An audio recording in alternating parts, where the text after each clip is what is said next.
Yalo did not understand what was happening. The young man stood before the interrogator and closed his eyes. He always closed his eyes when he faced danger, when he was alone, and when his mother...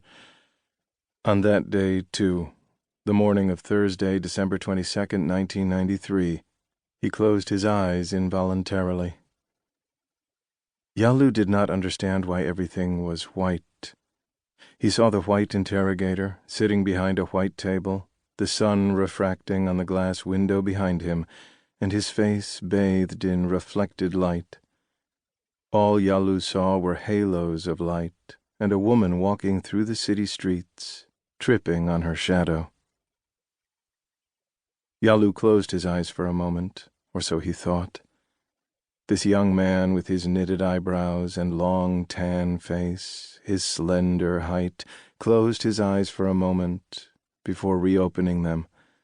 But here, in the Jounieh police station, he closed his eyes and saw crossed lines around two lips that moved as if whispering. He looked at his handcuffed wrists and felt that the sun that obscured the face of the interrogator struck him in the eyes, so he closed them. The young man stood before the interrogator at 10 o'clock that cold morning and saw the sun refracted on the window, shining on the white head of the man whose mouth opened with questions. Yalo closed his eyes. Yalo did not understand what the interrogator was shouting about. He heard a voice shouting at him, "Open your eyes, man!" He opened them, and light entered into their depths like flaming skewers. He discovered that he had had his eyes closed for a long time, that he had spent half his life in the dark, and he saw himself as a blind man sees the night. Yalo did not understand why she had come, but when he saw her, he dropped onto the chair.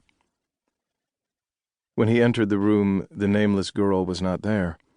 He entered stumbling because he was blinded by the sun refracted on the glass. He stood in the whiteness, his hands cuffed and his body shivering with sweat.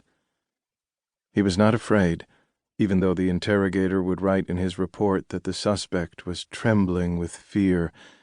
But Yalo was not. He was shivering with sweat. Sweat dripped from every part of him, and his clothes were spotted with the odd-smelling moisture emerging from his pores. Yalo felt naked under his long black coat, and smelled the odor of another person. He discovered that he did not know this man called Daniel, also known as Yalo.